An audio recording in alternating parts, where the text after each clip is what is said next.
Assalamualaikum warahmatullahi wabarakatuh. Alhamdulillahirabbil alamin. Hamdan katsiran thayyiban mubarakan kama yuhibbu rabbuna wa yarda. Asyhadu an la ilaha illallah wahdahu la syarika lah. Asyhadu anna Muhammadan abduhu wa rasuluh. Allahumma shalli wa sallim wa barik wa sallim ala nabiyyina Muhammadin wa alihi wa sahbihi wa barik. Silakan dibaca. Bismillah. Salatu wassalamu ala Rasulillah wa ala alihi wa sahbihi wa sallam. Amma ba'd. Qala al-muallif hafizahullah ta'ala, kezaliman terhadap orang tertentu. Bentuk-bentuk muamalat yang mengandung unsur kezaliman kepada orang tertentu, di antaranya menjual atau membeli barang dengan cara terpaksa. Ini jelas mengandung unsur kezaliman kepada pihak yang dipaksa. Halaman 28 Ustaz. 28. Nah. Sempat ada nomor masalah nomor. Oh, 6 Ustaz. 222. 2.2.2. Yang beda cetakan cari 2.2.2.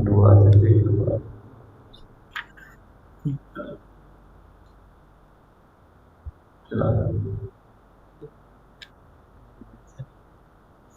Yang punya bukunya sama halaman 28. Betul 28. Cetakan ke-26 Ustaz. Ya, cetakan 26. Di halaman 28. Lanjut. Nah, mulai silakan. Diulang Ustaz. Diulang. Lanjut saja. Oh, lanjut. 6 Ustaz. Kemudian di antara bentuk-bentuk muamalat yang mengandung unsur kezaliman kepada orang tertentu, yaitu menjual barang najis dan barang yang diharamkan. Karena dua jenis barang ini tidak ada nilainya dalam pandangan syariat, maka bila dijual, sungguh yang menerima hasil penjualan telah menzalimi pembeli, karena ia mendapatkan uang orang lain tanpa imbalan darinya. Berikut ini rincian pembahasan tentang bentuk-bentuk muamalat yang mengandung unsur kezaliman terhadap orang tertentu. 2.2.2.1.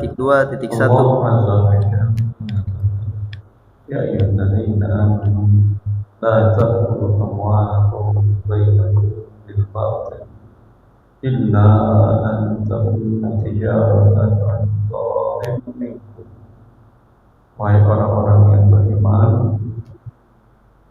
janganlah sebagian kalian makan harta yang lainnya dengan cara yang batil, kecuali berarti yang batil selain yang dikecualikan, iya atau tidak?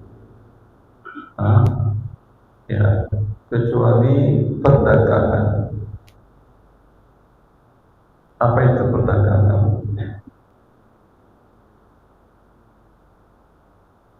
Apa itu perdagangan? Jual beli banyak.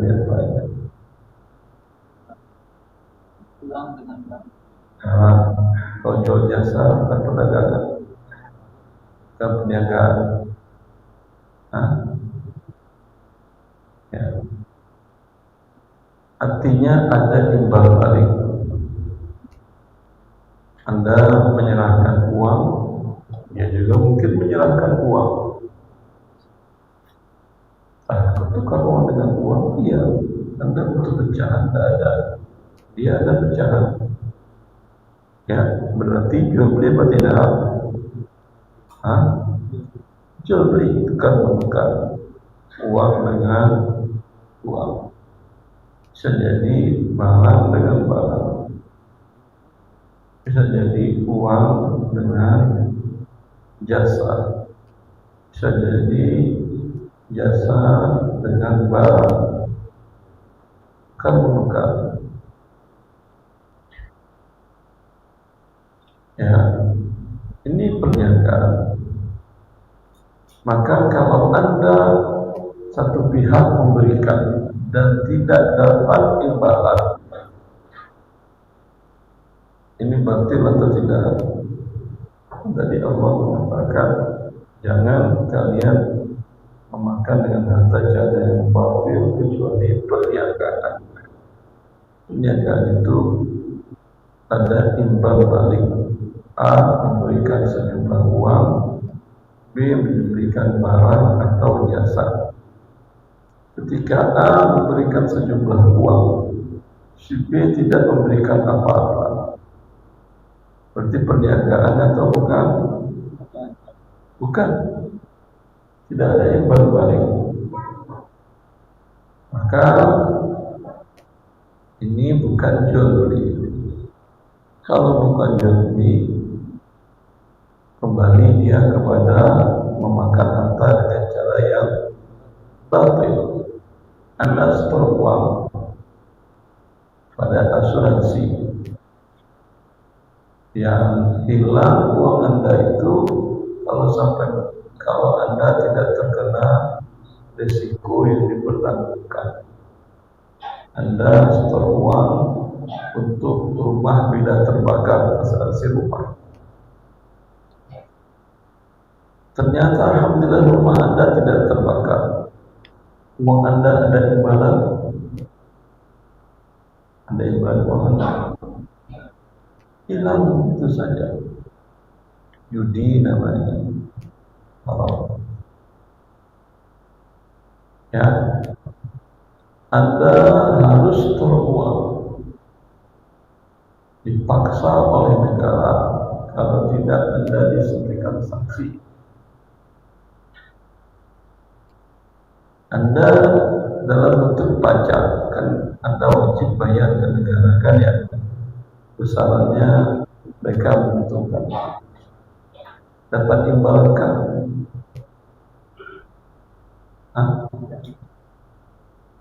Dapat imbalan.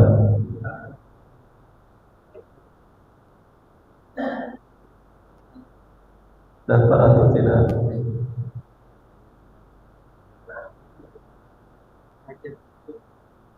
Kalau dibilang itu untuk fasilitas umum, itu apa-apa, rumah sakit, kita bayar apa tidak ke rumah sakit? Kalau sudah bayar imbalannya, bayar pajak imbalannya, pelayanan kesehatan sudah masuk yang kau bayar di pajak ini. Pendidikan, fasilitas pendidikan masuk di pajak ini. Semua pengurusan ke pemerintah include dalamnya. Itu ia ada imbalan. Ya, Anda bayar pajak, pelayanan kesehatan berbayar, pendidikan lebih bayar, lebih tinggi lagi. Ada urusan ke pemerintahan, bayarnya sama juga.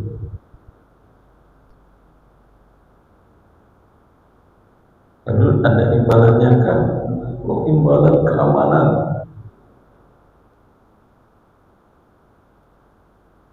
Ya, Anda satpam bayar lagi kan?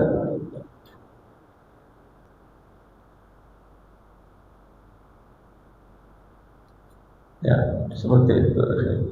Maka ini kalau tidak dipaksa tidak ada masalah. Tapi kalau dipaksa imbalannya tidak langsung. Kalau langsung umpamanya Anda mengurus KTP atau bikin paspor, bayar untuk bikin paspor berapa bayarnya?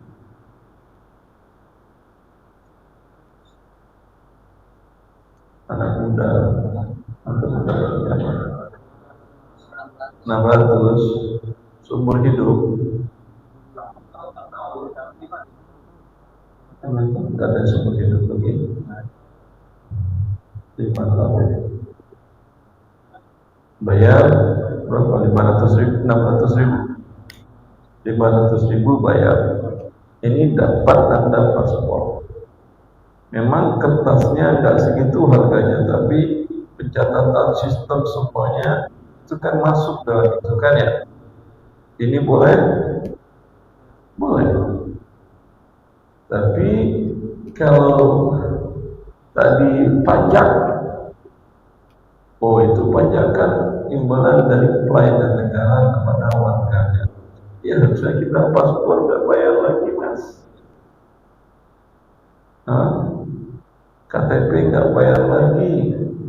ngurus tanah nggak bayar lagi karena sudah dipajakkan. Lalu apa kita bayar pajak? Bahwa untuk macam-macam operasional negara, ya tapi saya kan tidak dapatkan apa-apa karena dapatnya tidak secara langsung. Maka ini masuk dalam makan harta dengan cara yang batil. Itu yang dimaksud dengan tijaratan antaradim. Ada imbal balik, tapi Anda tidak ridho. Tanah Anda per meter ditawarnya 1 juta, mau nggak mau harus jual. Padahal harga pasarnya di sini berapa? Berapa per meter? Hah?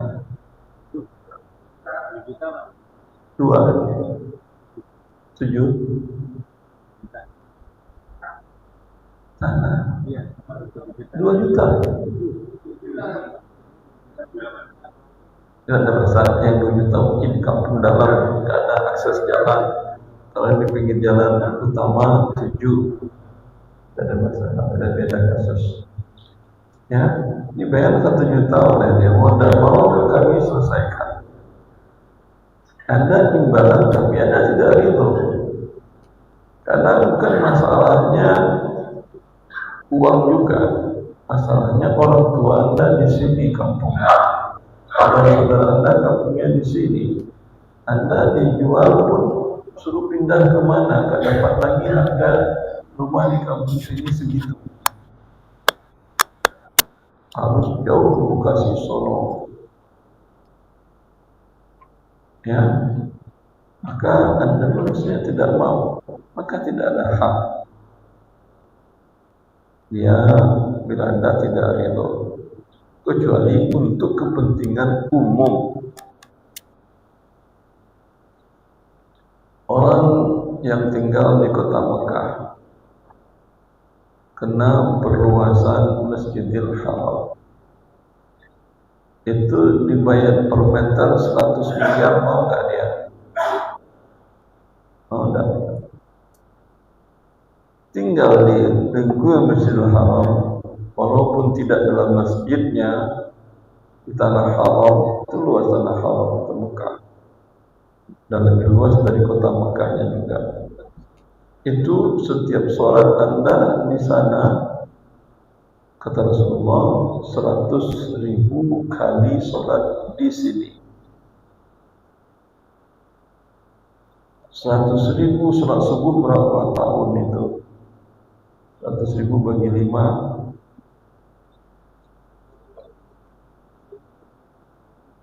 bagi ya, subuh satu ya, bagi 365. Berapa tahun itu? 100.000 dibagi 365 setahun. Hah?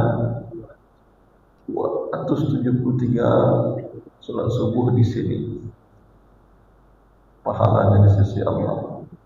Kira-kira mau dijual berapa itu tanah oleh dia? Di agen 1 meter 100 miliar, mungkin dia tidak mau, karena kemungkinan nggak dapat lagi, atau menjarak keluar dari tanah halal. Ya. Tapi karena masalahnya kepentingan umum, masjid sesak. Setiap tahun Masjid Haram itu nggak pernah sesak. Padahal pengembangan perluasannya setiap hari, bukan setiap tahun, setiap hari ada aja pengerjaan. Ke atas, ke bawah, ke kiri, ke kanan, ya, kemana-mana ada pengembangan. Tapi subhanallah, Allah menjadikan mathabatan linnas, manusia berulang-ulang ke sana. Senang jiwanya, rindu datang ke sana. Fitrah manusia. Itu bukan hanya orang muslim saja. Itu fitrah manusia. Orang Kristen pun kalau datanya mau ke Mekah enggak. Coba Anda tanyakan suara hatinya. Hah? Anda kan tidak Kristen, kok bisa jawab?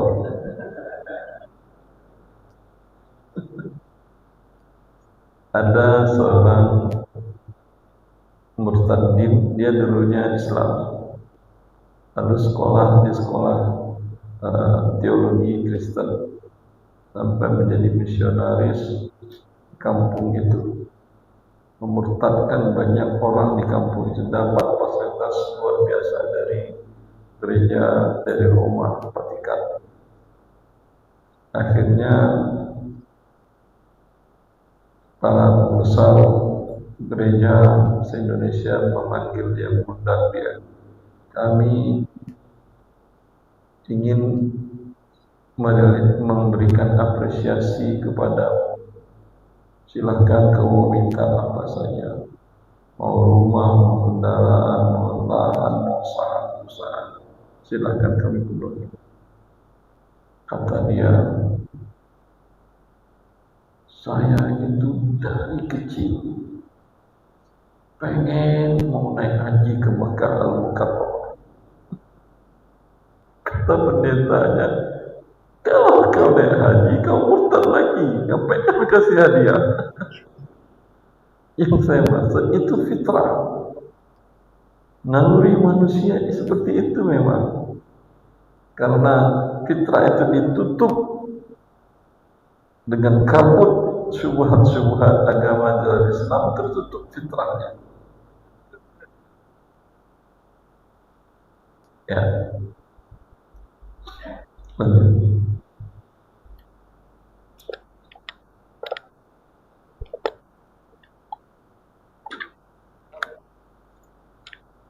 Poin 2.2.2.1 Jual beli barang terpaksa.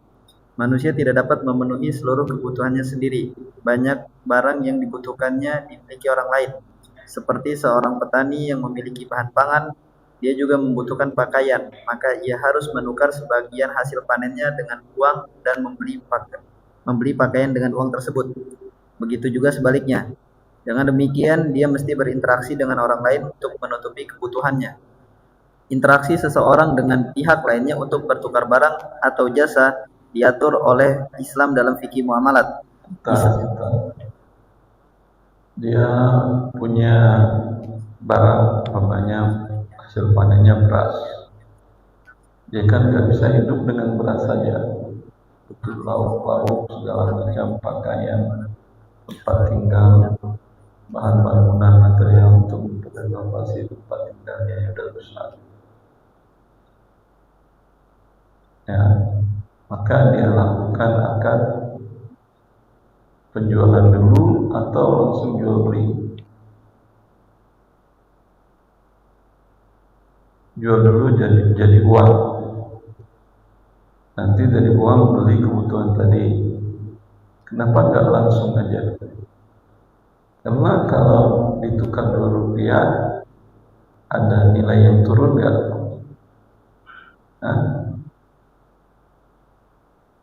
ada apa tidak? Untuk mana kalau Anda tukar beras ke toko pakaian, ke toko material, daripada jual dulu beras ke toko beras? Mana lebih untung? Jual beras toko beras? Hah? Yakin? Langsung kan ya? Indonesia beli pesawat, jual pesawat ke Thailand pakai rupiah atau baht atau dolar.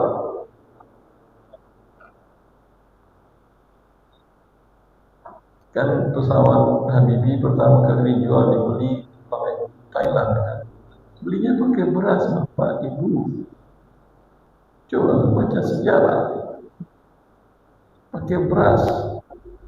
Orang waktu itu banyak yang negatif secara pandangnya, tapi itu yang betul.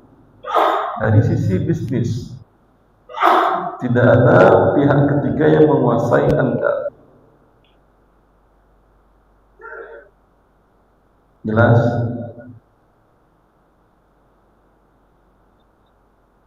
Iya atau tidak? Iya. Tapi bahagian keadilan Allah Azza wa Jalla, Allah haramkan riba. Kalau semuanya langsung tukar barang dengan barang dengan jasa, ya orang yang tidak punya produksi barang, bagaimana dia mau hidup? Gimana dia mau hidup? Nah itu bagian dari hikmah Allah. Orang punya produksi barang dijual dulu ke uang. Uang beli lagi kebutuhan yang lain. Ada nilai turunnya, ada. Sama dengan emas. Kalau Anda tukar emas dengan emas, dengan tukar emas dengan uang, lalu emas uang dengan uang beli emas, mana yang merugi? Ibu-ibu, mana yang rugi ibu-ibu? Kalau mau diganti, dijual dulu dengan rupiah. Dengan rupiah beli kalung yang modelnya lain, gramasinya sama, dapat ibu-ibu. Bapak, kan teman ibu-ibu kan bapak kan ya. Istrinya kalau beli kalung nggak ditemanin, kan uangnya dari bapak, temanin lah.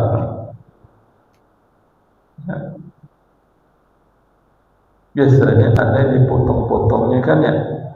Kalau langsung ada yang dipotongnya, ada tidak.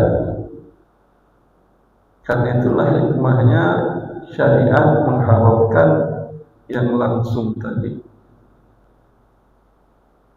sehingga para pihak tidak mau menukar berasnya yang satu hasil berasnya dia basmati, kalau dirupiahkan per kilonya 60.000. Yang satu berasnya rojo lele hasil dia, kalau dirupiahkan 15.000. Kalau mereka pertukarkan langsung, syariat mengharuskan sama beratnya. Kira-kira yang punya basmati mau? Itu hikmah syariat. Dia harus tukar dulu dengan rupiah. Karena kalau tidak diharamkan syariat, atau dia tidak bisa melakukan transaksi, berarti dia harus tukar dengan rupiah. Bila dia tukar dengan rupiah, rupiah akan bermanfaat, berputar beras ke pihak yang lain. Walau dia tidak punya barang yang bisa dia tukarkan untuk dapat beras, tapi dia punya uang yang dapatkan dari jual jasa. Jelas? Sehingga semuanya hidup. Itu hikmah Allah Azza wa Jalla dalam mengatur ini semua. Tafadhal.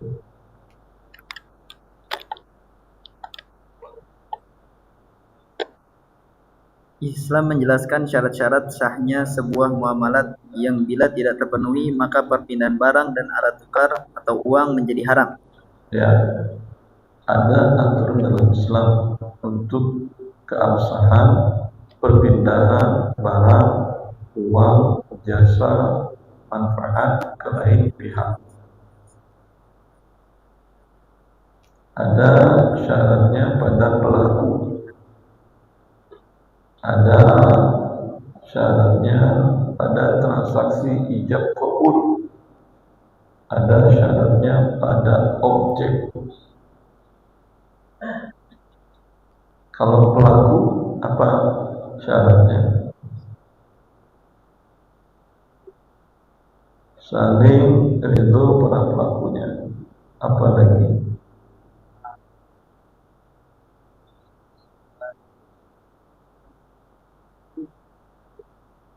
Terus balik kemudian rush, ya berarti yang belum balik sah transaksinya, sah. Kalau sah berarti bukan syarat. Sah apa tidak? Tidak sah. Berarti anak-anak yang belum balik jangan kasih jajan ya. Tidak sah dia jual beli. Tidak sah itu dia beli minuman air mineral. Kalau syariat mengatakan tidak sah, berarti tidak ada jual beli. Lalu ketika dia minum, halal nggak dia minum? Hah? Tidak halal. Gimana?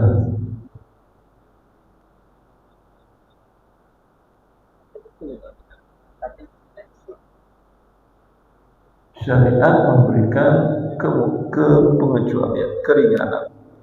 Pada dasarnya, wala tu'tus sufaha amwalakum allati ja'alallahu qiyama hatta idza balagu nikah fadfa'u ilaihim amwalahum wabtadul yatama hatta idza balagu nikah fa in anastum minhum rushdan fadfa'u ilaihim amwalahum. Anak yatim berarti sudah balik atau belum? Belum. Kalau sudah balik masih yatim namanya. Enggak. Boleh enggak anak yang kuliah dikasih santunan yatim?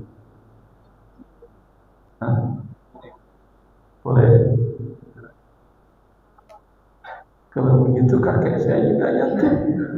Sama aja, dia sudah balik, kakek saya juga sudah balik. Kenapa dia agak doang dikasih? Kakek saya orang tuanya sudah meninggal 67 tahun silam. Itu yatim dia kan ya. Apa bedanya dengan yang kuliah tadi? Yang kuliah tadi belum balik, berarti dia bukan yatim. Boleh saya terima santunan yatim? Tidak. Boleh terima zakat?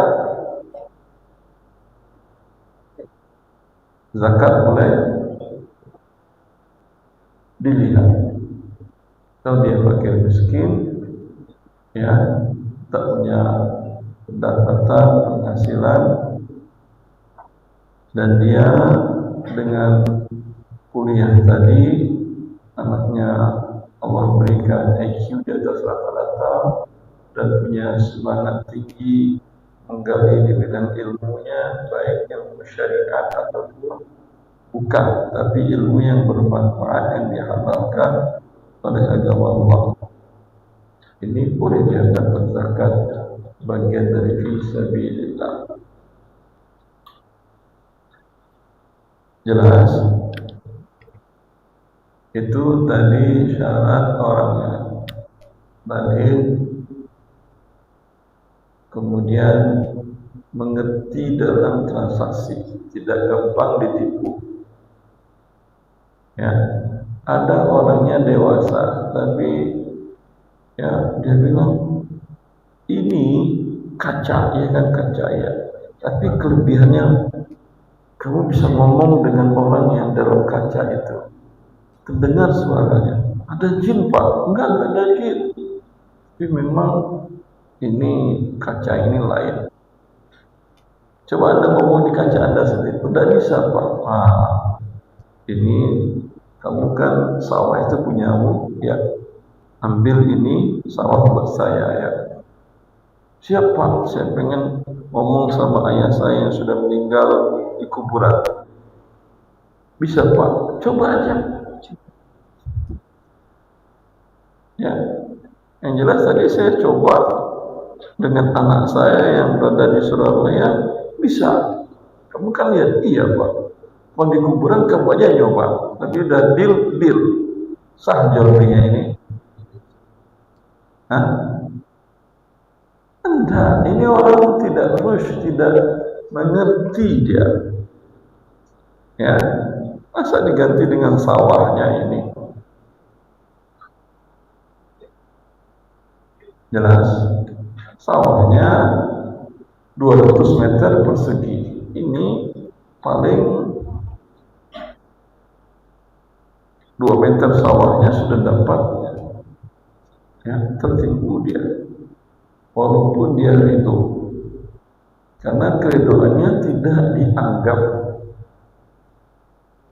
ya, karena walau dia balik berakal ridho, tapi tidak cakap hukum untuk melakukan transaksi jual beli, karena tadi agak apa namanya, konslet bikin cara berpikirnya,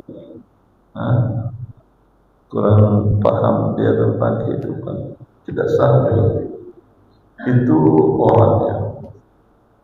Kemudian ada transaksi,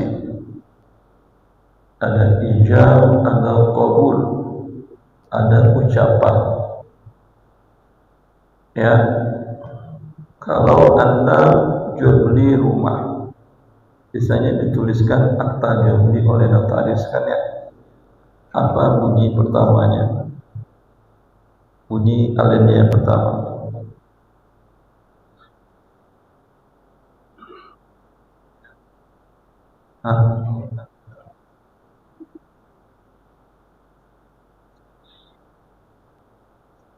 Tidak pernah jual beli rumah, tanah.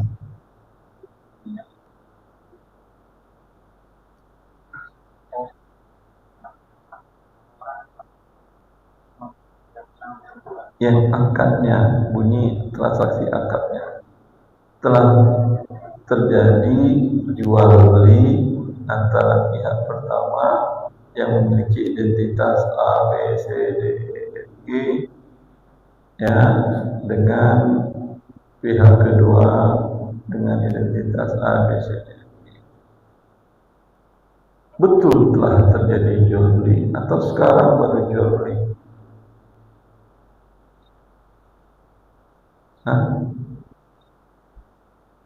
Kalau telah terjadi berarti tadi pagi atau kemarin, pencatatannya sekarang.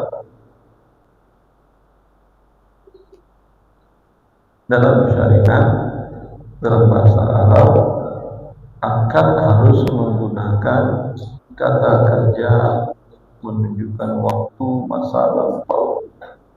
Dalam bahasa Arab dinamakan fi'il madhi. Bi'tuka, aku telah jual handphone ini kepadaku. Pada sekarang kita bertransaksi ini. Anda mengatakan qabiltu. Apa arti qabiltu? Kalau nikah apa misalnya? Qabiltu. Apa arti qabiltu? Bukan terima. Ada petunjuk waktunya. Telah aku terima. Padahal sekarang sedang terima atau telah?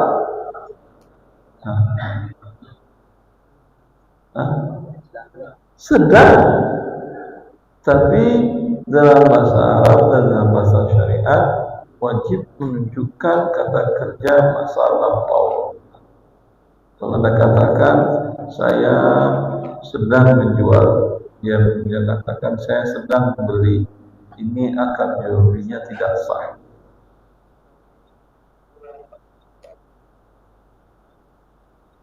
Ya, karena kata telah menunjukkan kepastian, mengikat.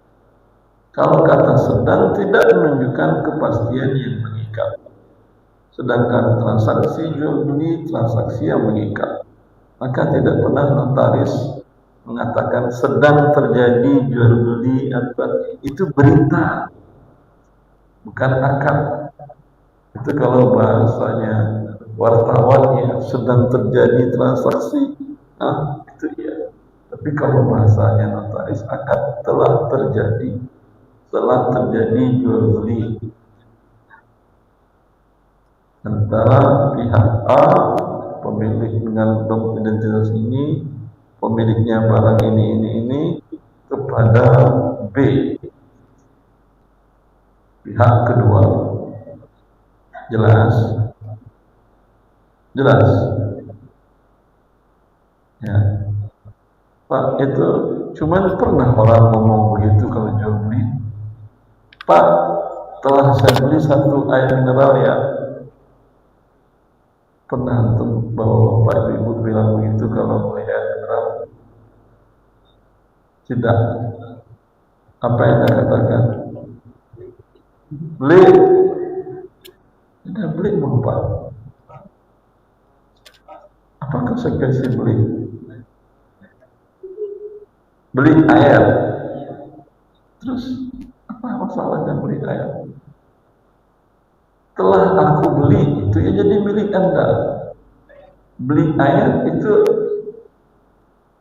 iya Pak, saya mau jualan kok, pengen beli air.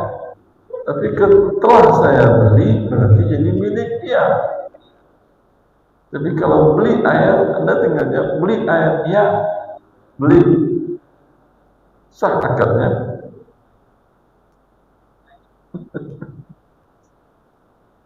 Kalau dia diem aja, diangkatnya berapa Pak? 1 dus. Diangkatnya 1 dus, berapa duit? Dia bilang umpamanya 120.000, Anda bayar. Tadi pertama bilang beli, dia nggak pernah bilang saya jual. Sah jual belinya?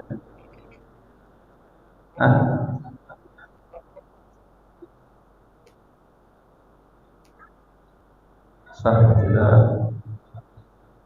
Kan biasa kan diketahui akadnya lu jual, gue beli. Ya, itu akad apa itu? Akad berantem, mau tawuran, lu jual, gue beli. Ya, dalam mazhab Syafi'i memang harus seperti itu. Jumhur para ulama tidak. Diam aja seperti ada datang ke toko modern, toko retail modern, Anda lihat, oh sekian, Anda taruh uang 10.000, Anda diri, dia kembaliin pecahannya, Anda pergi, kembaliin 4.000 umpamanya, tulis tadi 6.000, Anda pergi, diam dua-duanya, pembeli diam, penjual diam. Dalam mazhab Syafi'i tidak sah ini.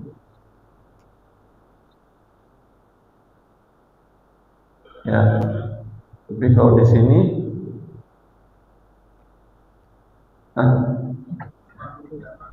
tidak tahu saya, tapi semua orang bikin begitu. Kalau Anda pergi ke negeri 9 di Malaysia,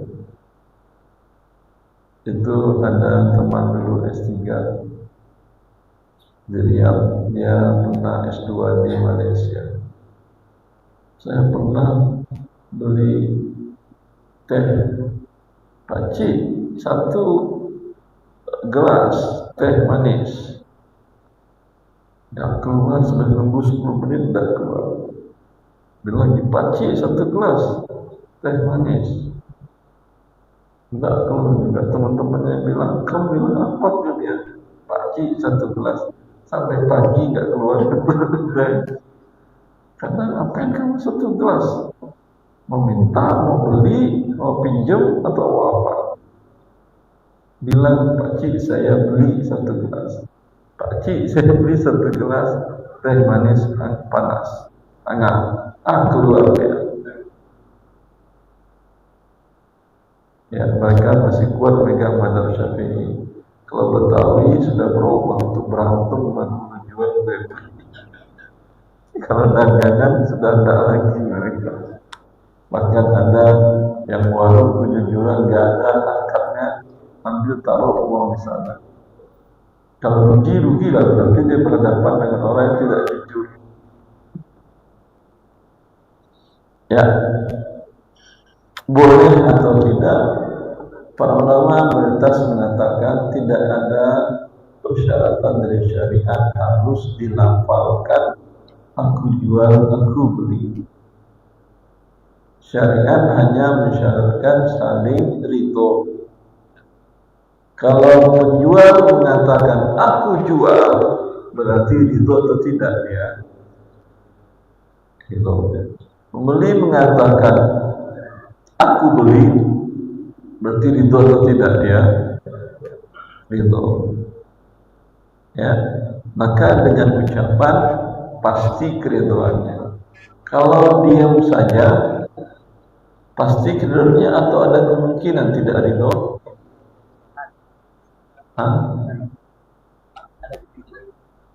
Kemungkinan tidak ridhonya besar atau kecil? Besar. Sampai dia menata di rak, dia tuliskan harganya, ada barcode-nya, setiap ada perubahan berubah tempel harganya. Itu tujuannya mau dijual atau dipajang untuk foto-foto selfie doang? Jual.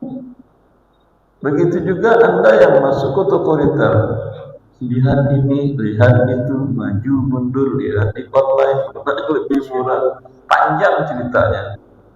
Itu ridho enggak ketika Anda bawa ke kasir? Ridho atau tidak? Enggak. Kalau enggak perlu dibawa ke rumah sakit. Habisin waktu hanya untuk lihat-lihat barang. Ya, lebih baik itu di rumahnya. Ya. Maka perbuatan ini menunjukkan keridhaan, walau tidak diucapkan. Terus terang, para suami berapa kali semenjak menikah sampai sekarang mengucapkan kepada istrinya, aku cinta kamu. Yang ketawa kayaknya paling sering itu. Atau mungkin yang gak pernah ucapin. Tapi kalau tantang istrinya, mas kayaknya gak sayang aku, kenapa gak pernah ngomongin? Marah dia. Kalau tidak sayang kamu, ngapain satu kamar, ngapain setiap kali uang saya kasih, ada saya berikan perlindungan keamanan untuk kalian, ada orang yang akan mengganggu saya di depan dahulu.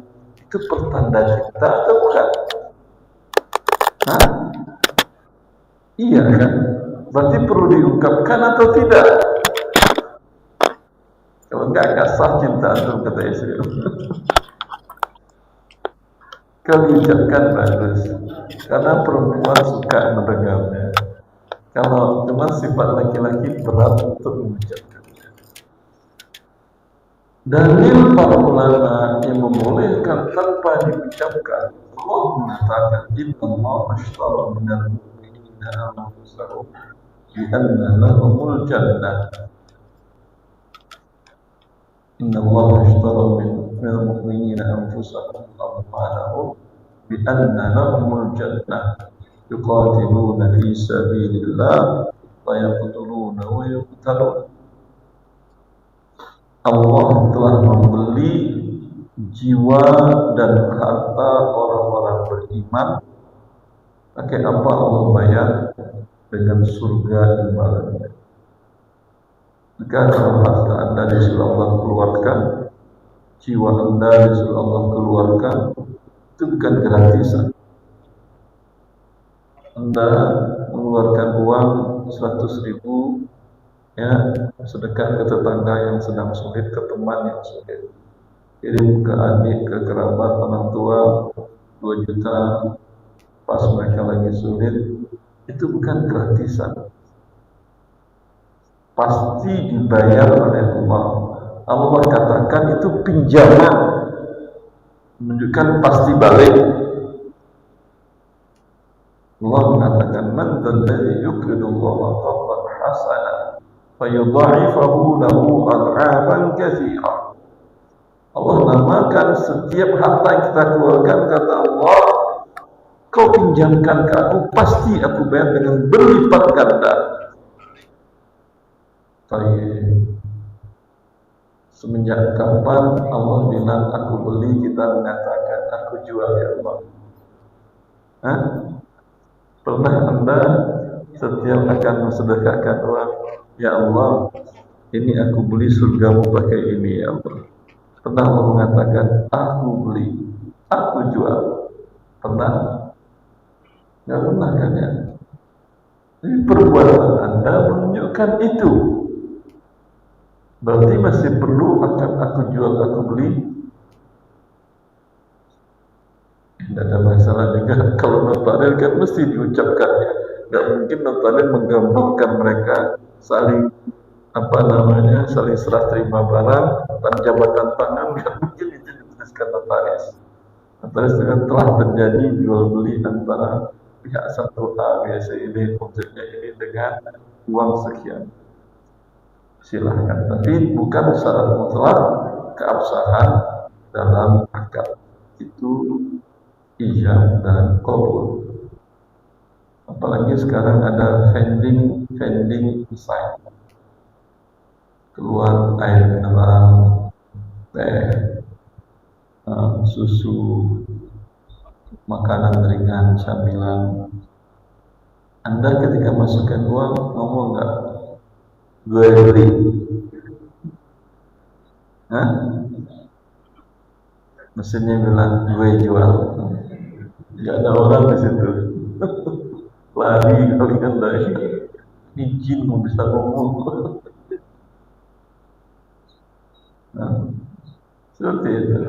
Itu bentuk dari tidak ada ijab dan qabul. Sah, tidak ada masalah.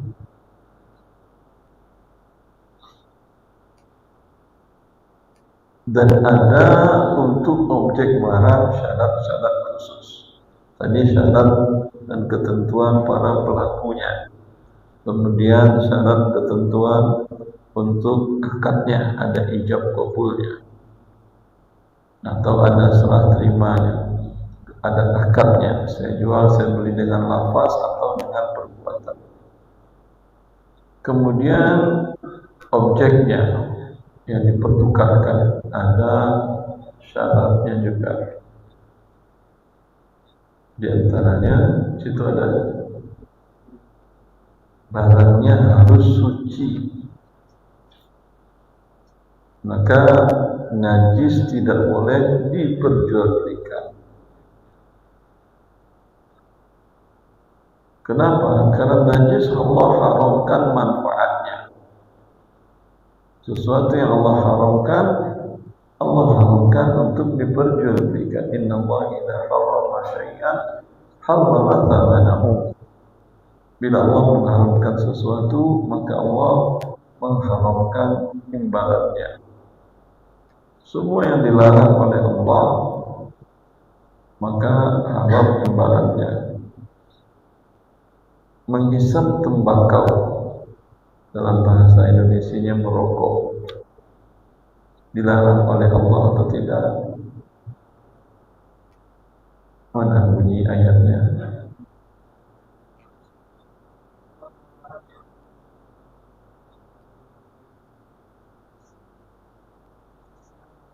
Wala taqtulu anfusakum, janganlah kalian bunuh diri kalian.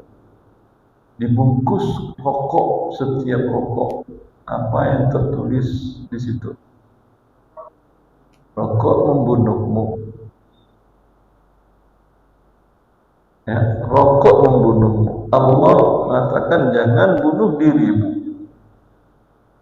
Berarti Allah melarang bunuh diri apa tidak? Dan ketika para ahli kesehatan itu yang menuliskan atas perintah siapa itu?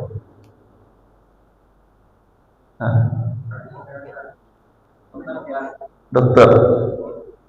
Gak bakal perusahaan mau dengar kata dokter. Pemerintah rugi, dia cukainya hilang.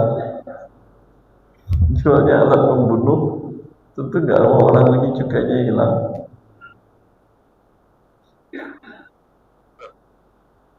Bukannya WHO yang memaksa itu. WHO, World Health Organization,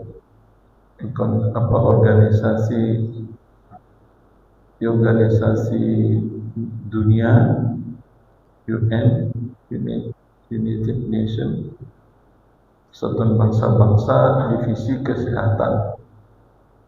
Mereka mewajibkan setiap produsen rokok menulis di setiap bungkus rokok kata itu. Dulu panjang kali lebar, dapat kanker rahim, dapat kanker paru-paru, jantung, segala macam. Sekarang satu aja, membunuhmu. Dah pas dengan ayat itu dah. Jangan kalian bunuh diri kalian. Kalau masih ada yang mengatakan makruh, tidak ngerti dia Al-Quran dan tidak ngerti kesepakatan manusia sedunia. Berarti dia, saya nggak sepakat kok. Berarti kamu manusia atau bukan? Ini kesepakatan manusia sedunia. Semua produsen rokok menulis itu. Ya, seperti itu. Apa saja yang diharamkan oleh Allah.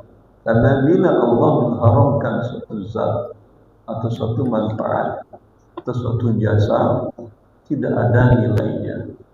Maka bila dia memberikan uang, berarti uang itu ada imbalannya. Ada atau tidak? Najis, tinja, ada nilainya? Tidak. Bahkan untuk membuangnya pun Anda bayar. Kalau ada nilai harusnya Anda ke toilet umum dapat uang. Ini buangnya aja Anda bayar. Bilang itu kau bisa jual kok saya bayar. Harusnya saya dapat uang dari kamu. Ya, ada orang yang mau. Nah sekarang diolahnya sedikit menjadi pupuk. Dengan diolah menjadi pupuk, hilang tinjanya. Kan ada pupuk organik kan ya, dari tinja. Ada. Umumnya pupuk untuk tanaman hias itu dari tinja. Karena unsur-unsur yang penting untuk tanaman lengkap di tinja manusia itu. Ya. Apakah dengan diolah jadi pupuk bukan tinja lagi dia?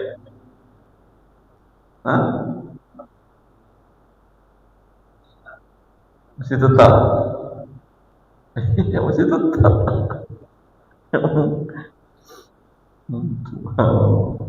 Memang durian jadi es durian, bukan durian lagi dia namanya durian masih jadi pancake ya durian juga namanya masih ya.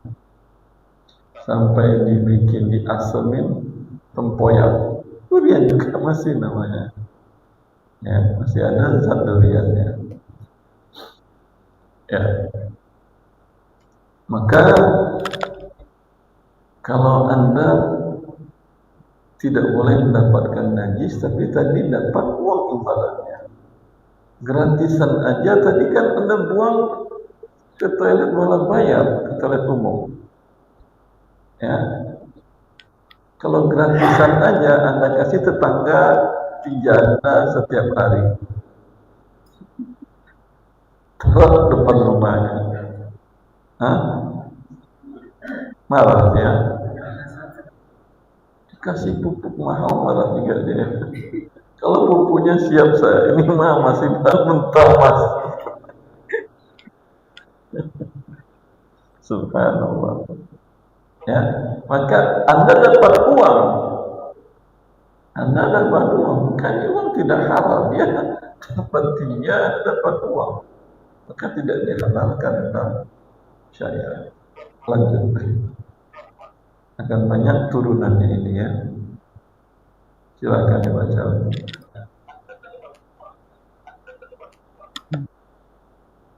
Di antara syarat sahnya jual beli yaitu harus dilakukan oleh kedua belah pihak dengan saling ridho atau suka sama suka tanpa ada unsur keterpaksaan. Seseorang yang terpaksa yaitu orang yang berada di bawah ancaman fisik pihak lain yang mampu melakukan ancaman tersebut. Bila pihak yang dipaksa tidak mau melakukan jual beli.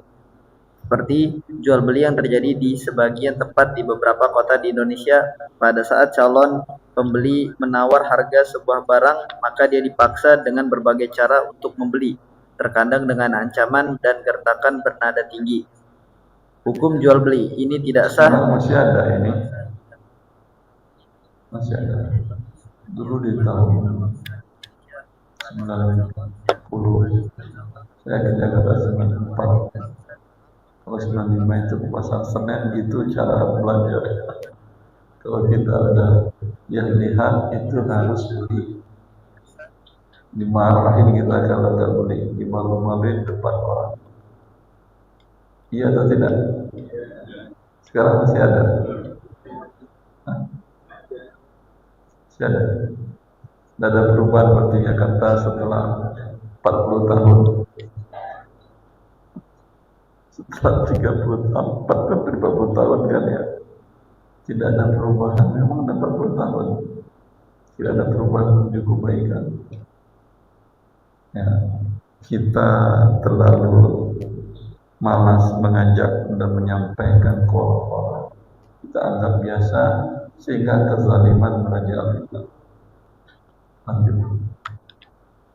Hukum jual beli ini tidak sah dan status uang serta barang adalah haram. Berdasarkan firman Allah, Ya ayyuhalladzina amanu la ta'kulu amwalakum bainakum bil batili illa an takuna tijaratan an taradhim minkum. Hai orang-orang yang beriman, jangan kamu saling memakan harta sesamamu dengan jalan yang batil, kecuali dengan jalan perniagaan yang berlaku dengan suka sama suka di antara kamu. Nisa ayat 29. Poin 2.2.2.1.1. Haramkah membeli barang dengan harga murah karena penjual segan terhadap pembeli? Telah dijelaskan bahwa tidak sah jual beli barang terpaksa. Namun apakah juga termasuk terpaksa bila penjual menurunkan harga karena rasa malu?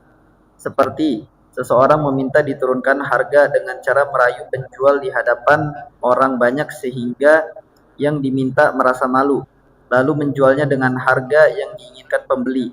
Para ulama juga memasukkan jual beli ini dalam kategori terpaksa.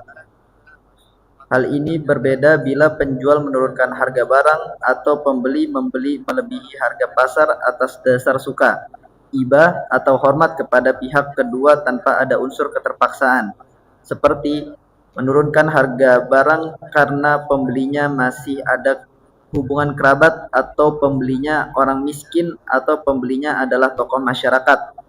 Hal ini dibolehkan dan jual belinya sah dengan dalil bahwa bersedekah dengan keseluruhan harga barang diperbolehkan syariat, maka bersedekah dengan sebagian harga barang tentu dibolehkan. Sebagaimana jual beli yang terjadi antara Nabi SAW dan Jabir radhiyallahu anhu saat Nabi SAW melihat unta Jabir radhiyallahu anhu yang berjalan lambat lalu menawar untuk membelinya. Maka Jabir radhiyallahu anhu berkata, "Aku hadiahkan untukmu wahai Rasulullah." Namun Nabi SAW tetap menawarnya berulang kali, sehingga Jabir radhiyallahu anhu menjualnya dengan harga 1 uqiyah atau kurang lebih 119 gram emas 24 karat. Akhirnya Nabi SAW membayarnya 1 uqiyah plus 1 qirat atau kurang lebih 0,18 gram emas 24 karat. Hadis riwayat Muslim. Dalam hadis ini jelas bahwa Nabi SAW melebihkan harga unta atas dasar iba kepada sahabatnya. Poin 2.2.2.1.2. Haramkah membeli barang dengan harga murah karena penjual terdesak butuh uang?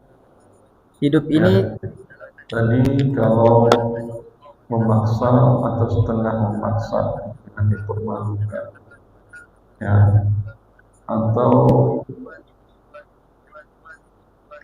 membuat orang suka di depan orang banyak, tidak enak kalau ustaz yang menawar, tidak kalau kita tidak turunkan harganya, nanti tersebar si fulan pelit, stop aja nggak mau dia kasih diskon ya. Ini masuk dalam hal itu. Beda kalau ustaznya tidak minta si penjual, ini berapa? sekian Ustaz, padahal harganya masih 10.000 satu botol ini. Dia jual 8.000, Ustaz 4.000 aja. Anda tidak nawar, dia yang mengatakan 8.000 saja. Karena sungkan berharap dia akan menghadiahkan pada orang soleh, berharap dia mendapatkan imbalan sisi Allah. Ya, ini ada masalah, tidak termasuk dia setengah memaksa. Tapi kalau ustadznya, wah kamu mau ustadz aja pelit-pelit, nanti gak berkah hidupmu lo tahu. Ini ustadznya setengah paksa namanya ini, sehingga dia nggak nyaman. Ya udah boleh ustadz diskon 20%. Ya, ini termasuk maksa. Jelas. Sekarang kalau orang jual rumah tanah BU butuh uang, dipaksa dia oleh keadaan, ini dia terpaksa atau tidak? Sah dia belinya. Dia dipaksa oleh keadaannya, bukan Anda pembeli yang maksa.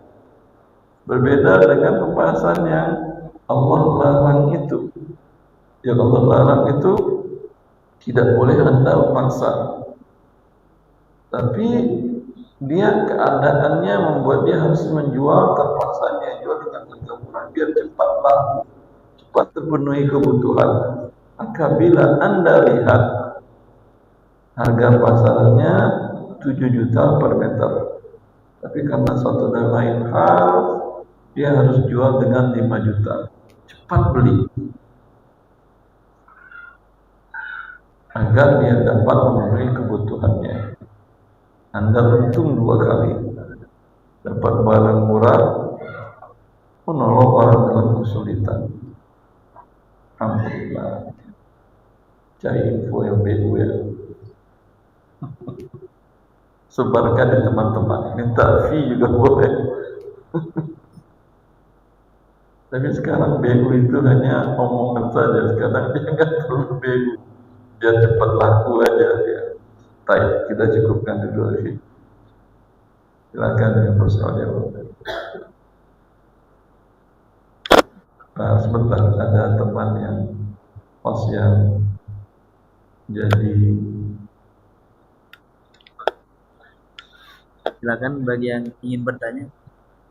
Ini yang offline tuh.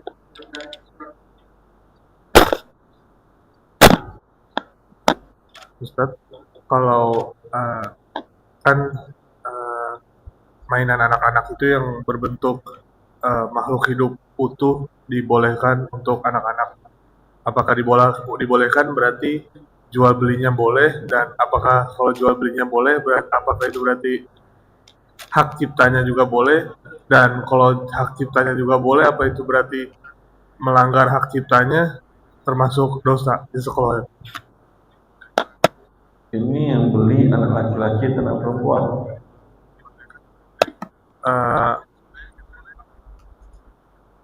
Nggak itu dua-duanya tuh. Pernah lihat anak perempuan laki-laki main boneka? Action figure ada Ustaz.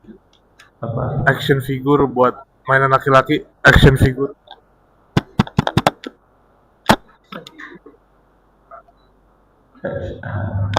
Action figure. Boneka dengan action figure beda. Action figure itu efeknya bukan haram-haram patungnya, tapi pengaruh dalam kejiwaan anak. Kalau walaupun boleh anak perempuan boneka, tapi tujuannya adalah melatih, menumbuhkan insting yang sudah ada pada anak perempuan untuk siap menjadi ibu. Coba lihat anak perempuan yang umur 7 tahun, 6 tahun, itu boneka dikasih lipstik oleh dia, dimandiin, dikasih baju, itu dia memenuhi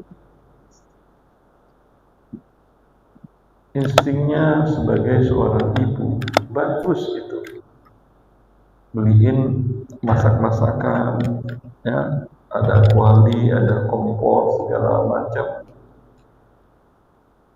Jangan marahin, gini, ayah ke dapur langsung sama ibu, terjun ke dunia nyata. Tidak saatnya dia di dunia nyata, nanti minyak ditumpahnya 1 liter ke dalam minyak penggorengan. Belum, biasanya nih baru belajar. Sekarang diambilnya daun-daunan, daun-daun apa yang ada, potong-potongnya pakai pisaunya. Dulu ada tonggak obat nyamuk, pisau obat nyamuk itu dipotong-potongnya karena dia ibunya masak. Itu bagian dari kebutuhan pendidikan anak. Laki-laki nggak itu mainnya. Laki-laki mainnya mobil-mobilan, pistol-pistolan, pedang-pedangan. Ya, saya waktu anak saya kecil di kota Riyadh itu banyak everything to reals, serba 5.000, serba 10.000, itu jual pedang-pedangan plastik, aman untuk anak-anak.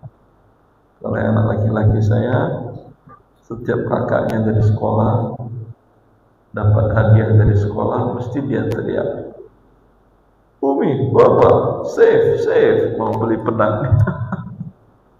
Udah anak bawa ke Rialen,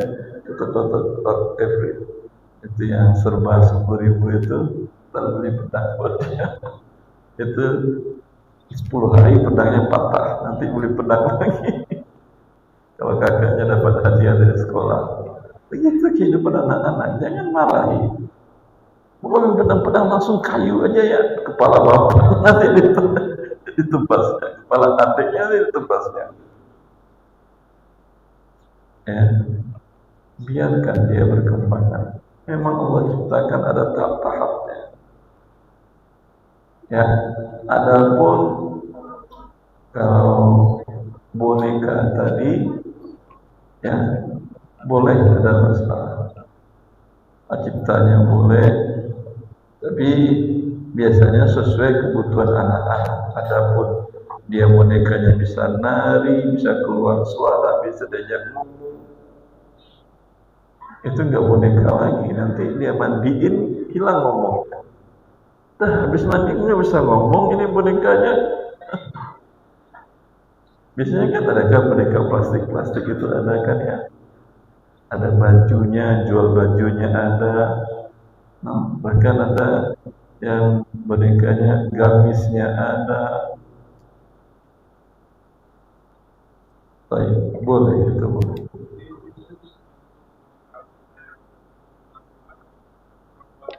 Ya, dan memang targetnya anak bukan dewasa.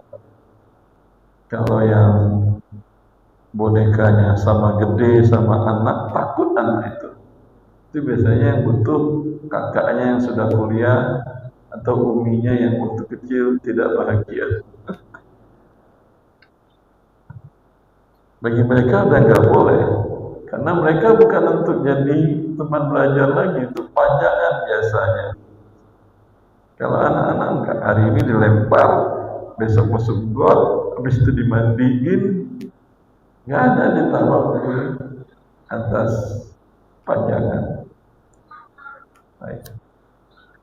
Bismillahirrahmanirrahim. Yang lain. Bismillah.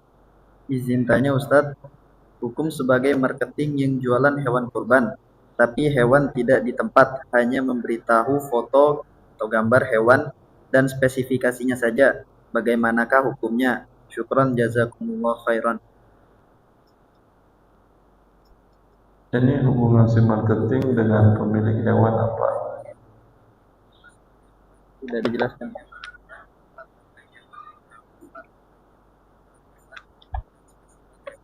Yang punya hewan sama marketing teman, Ustaz. Iya, teman-teman, tapi hubungan maksud kan hubungan temannya. Ucapan si pemilik hewan kepada yang marketer ini apa? Nggak tahu saya ya. Suruh menjualkan, disuruh menjualkan. Seperti apa bunyinya? Nah, tolong jualkan ini nanti fee sekian sekian sekian dari saya. Tolong jualkan, terus Nanti dapat fee sekian sekian. kalau dia mau bawa boleh. Nggak boleh. Nah, tapi tolong jualkan, gimana saya jual itu Nanti bisa dibawa. bawanya setelah mau hari H dipotong. Setelah dipotong nggak jual hewan, saya jual daging. Maksudnya sebelum hari H, Ustaz. Sebelum hari H-nya kurang sehari apa kurang 2 hari. Paling kalau bilang cari pembeli, bukan tolong, itu bukan jualin kalau nggak boleh dibawa. Kalau menjualin itu boleh dibawakan, ya. Kalau itu tidak boleh dibawa, cariin pembeli, bawa kemari. Setiap 1 ekor kamu dapat umpamanya 5% dari nilai transaksi, dari setiap transaksi. Itu boleh. Jelas. Oh. Tapi kalau dia bilang tolong jualkan, kalau dijualkan tentu dibawa. Gimana jualin nggak bawanya? Jual foto doang. Baik. Takut nanti hilang sama dia, Ustaz. Itu konsekuensi, tolong jualin. Kalau Anda takut hilang, kalau suruh beli dulu kalau mau dibawa, ya itu bukan namanya marketing. Pedagang umum dia itu umbar. Ya, kalau ingin memang seperti itu, tolong cariin pembeli dan bawa kemari, transaksinya dengan saya. Berarti bukan tolong jualin, tolong cariin pembeli, fee-nya sekian.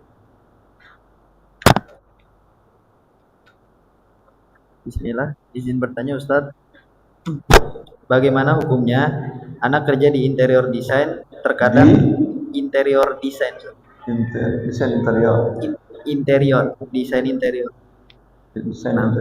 Nah, terkadang ada konsumen pesan barang seperti pasang kusen, jendela, kaca aluminium. Setelah diukur dan dihitung harga jadi dengan sepakat dipasang 2 atau 3 hari ke depan, dan si konsumen mengasih DP atau tanda jadi. Yang kedua, terkadang kalau tidak ada uang DP-nya, Ana sesekali pinjam uang kepada teman buat pembelanjaan bahannya, dan setelah selesai pekerjaannya Ana balikin uangnya dengan lebih dari pinjaman sebesar 10%. Di awal disyaratkan berlebih atau tidak? Di sini tidak ada. Mungkin ada yang bertanya?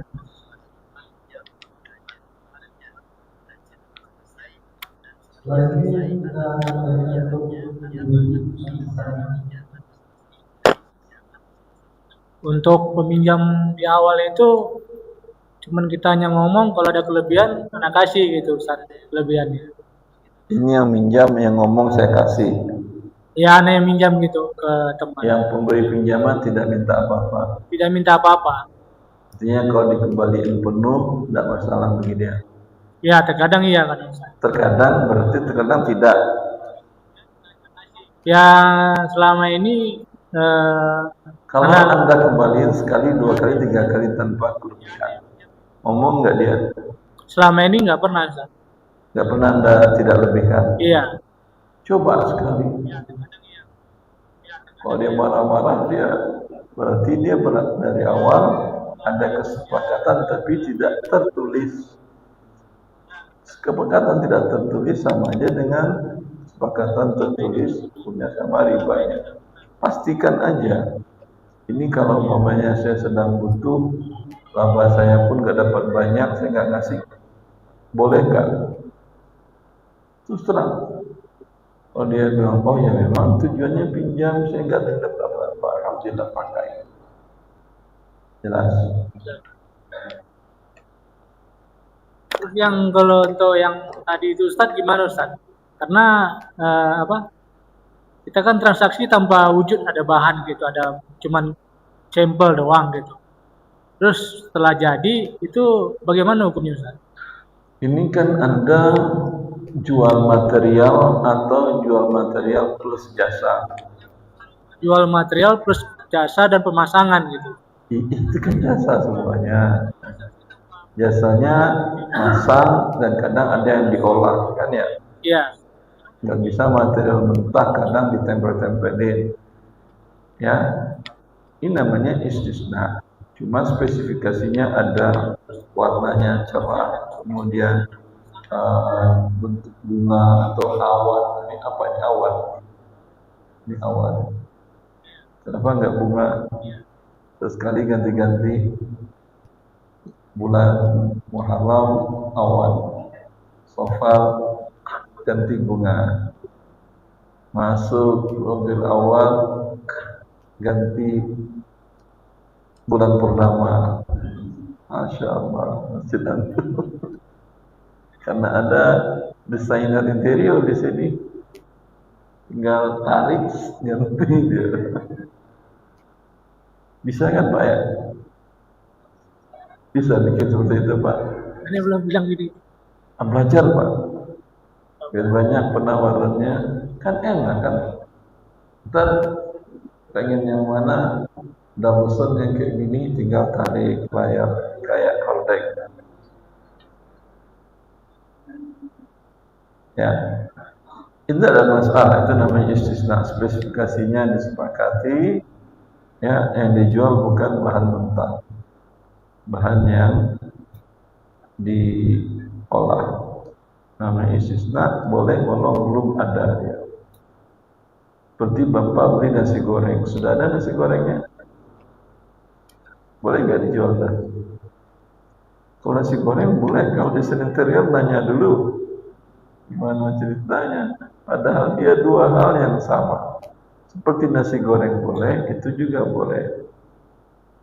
Karena ini jualnya bukan nasi sama bumbu, tapi bahan baku nasi bumbu plus jasa pengolahan.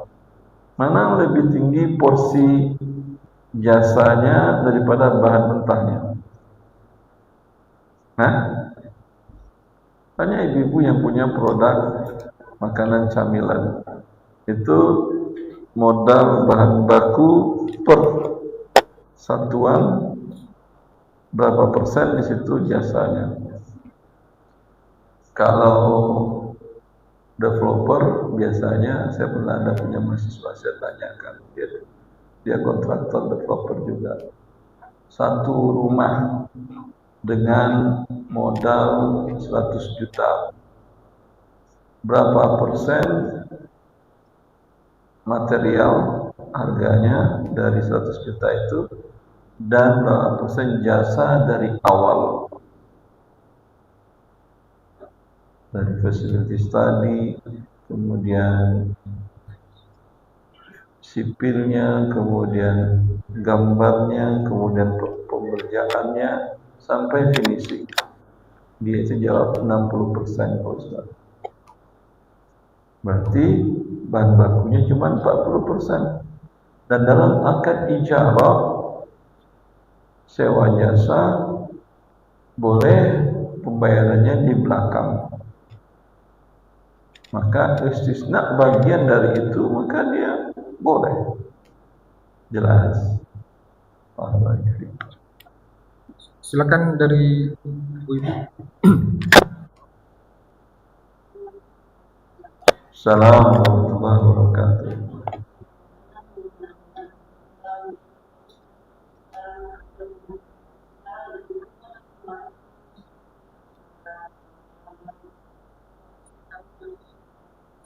Acara apa?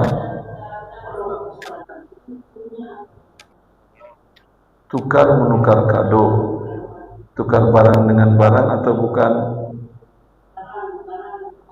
Iya, kado itu kan barang kan ya, saling dipertukarkan, berarti jual beli atau bukan?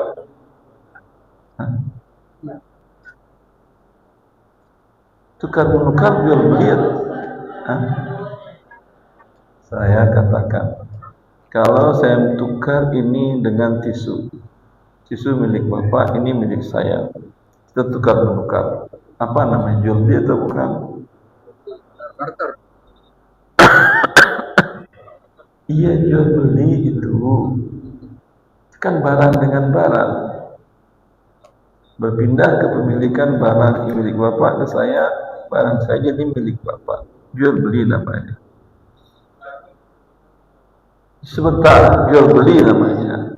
Syarat sah jual beli barang harus jelas. Kan orang bilang kayak beli kucing dalam karung aja, tahu dia kira kucing dalam lebih. Ya, tapi telinganya 3 atau 4. Wih, mahal harganya Pak Ustaz.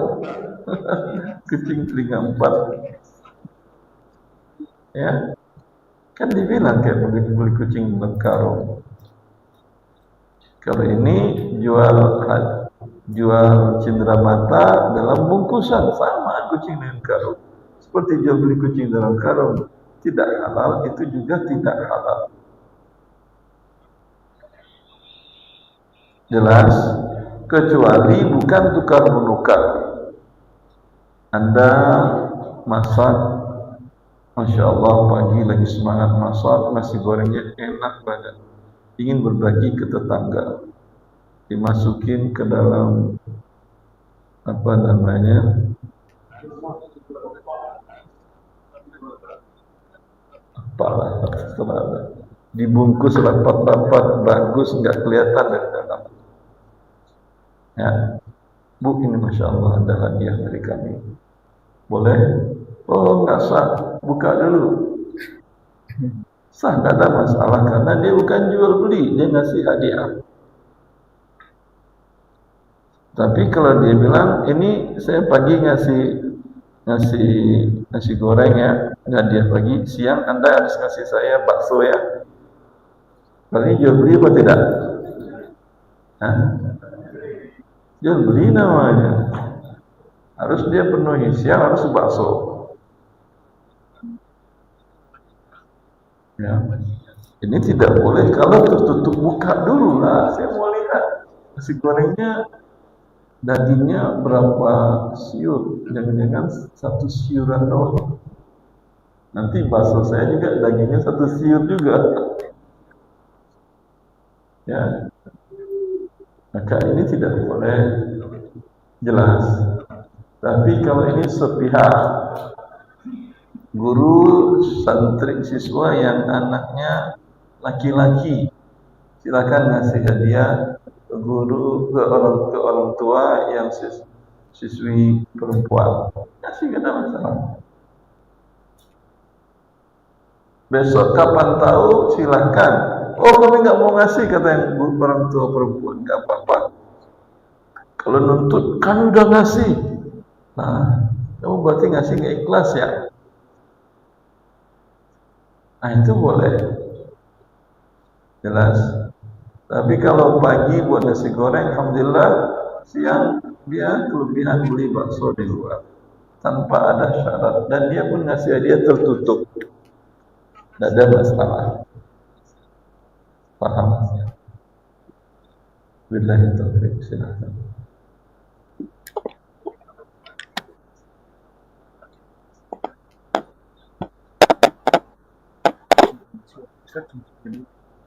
Seperempat masih boleh. Alhamdulillah. Pulang kalau udah boleh. Alhamdulillah masih ada waktu. Untuk itu silakan untuk pertanyaan selanjutnya. Bismillah, assalamualaikum ya Ustadz. Waalaikumsalam. Saat ini menjelang Hari Raya Idul Kurban, banyak yang menawarkan hewan kurban. Namun kita tahu bahwa hewan itu bukan punya mereka yang menawarkan. Hewan-hewan masih berada di peternakan di Jawa Barat dan di Jawa Tengah. Mohon nasihat Ustadz terkait jual belinya. Tidak bisa lah jual belinya, bukan punya dia. Ya, kalau Anda sekedar memperkenalkan, ya bagus Anda dapat informasi. Tapi kalau menurut Anda kejauhan, harus ke Jawa Tengah, harus ke Demak, mana yang banyak sentra sapi sama kambing? Madura. Kalau ke Madura kan kejauhan. Ya, Anda katakanlah, bawalah kambing Anda ke hewan Anda kemari. Nanti kalian nggak jadi beli, Ya namanya jualan begitu, Mas. Ya, orang bawa kayu gelondongan dari hutan Kalimantan, diolah, dijadiin kursi, dijual. Kadang orang beli, kadang enggak, ya atau tidak? Jadi kamu kambing, sapi besar sendiri aja nggak, tinggal bawa doang nggak mau. Orang dari kayu dalam hutan dibelah kecil-kecil, disusun, itu semuanya menggunakan tenaga yang besar, biaya yang besar. Siap mereka menjual walau tidak ada orang yang akan beli. Jadi kambing orang, hewan, kebutuhan gizi orang, protein orang butuh. Insya Allah banyak orang yang beli daripada beli kursi. Orang nggak punya kursi asal makan daging kambing, lebih baik mana kursinya bagus tapi nggak pernah makan daging. Lain hal kalau nggak cocok dia kolesterol atau apa. Ini enggak, dia pengen ya, Pak. Lebih baiklah bagi dia makan kambing daripada kursi. Jelas.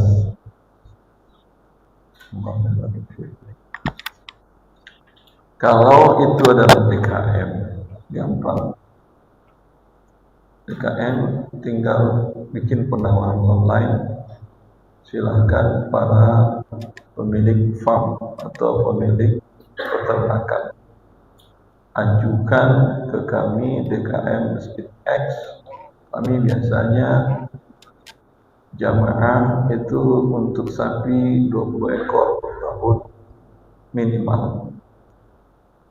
kambing 150 ekor per tahun minimal.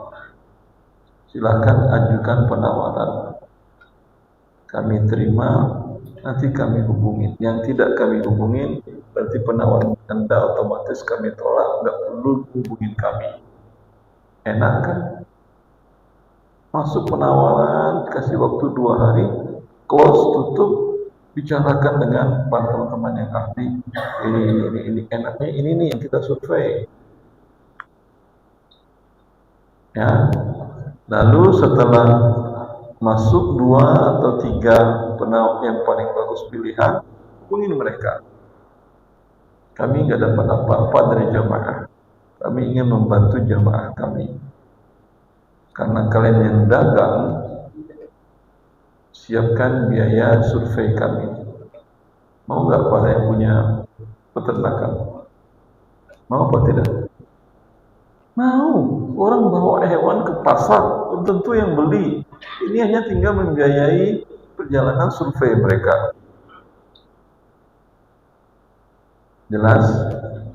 Tapi Anda jangan terima fafi macam-macam.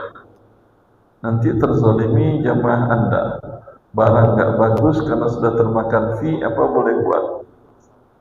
Ribut dengan jamaah nanti. Tapi sekedar biaya perjalanan.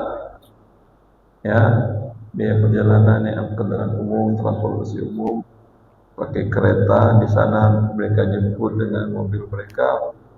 Ya, silahkan. Atau mereka yang suruh bawa hewan kemari, itu lebih bagus lagi. Sewa lahan kosong, ya, yang dekat dari masjid atau agak jauh dikit, sewa, ya, cari investor terlebih dahulu. Ini bisa berbisnis dengan jamaah, tidak ada masalah. Minta mereka bawa hewannya di sana, transaksinya langsung di sana. Yang jamaah yang mau menyembelih di masjid menyediakan panitia penyembelihan sampai penyajian, sampai yang maupun distribusikan pendistribusian. Silahkan bayar fee sekian, profesional. Jelas? Sehingga kalau salah beli, kemahalan beli, dia nggak marah ke kita. Ini tahu-tahu ke masjid, ekspektasinya sapi bagus segala macam, ternyata yang dapat jamaah sapi kampung kurus, dagingnya udah sedikit, itu udah sesuai. Ribut aja mah. Anda dapat uang nggak besar, nggak bisnis, tapi ribut dengan jemaah. Mana lebih baik tadi Anda dapat, masjid dapat, minta ke mereka sewa tanah, ya, dan sekian persen dari keuntungan dari transaksi set untuk masjid. Bagus apa tidak? Kalau Anda setuju silahkan dilakukan. Kalau tidak terbayang juga tidak apa-apa, tidak wajib dipelajari coba saja. Semoga bermanfaat. Allahumma taufiq wa sallallahu ala nabiyina Muhammad wa alihi wa sahbihi wa sallam. Assalamualaikum warahmatullahi wabarakatuh. Assalamualaikum warahmatullahi wabarakatuh. Ya, demikian yang bisa disampaikan. Kami mohon maaf jika ada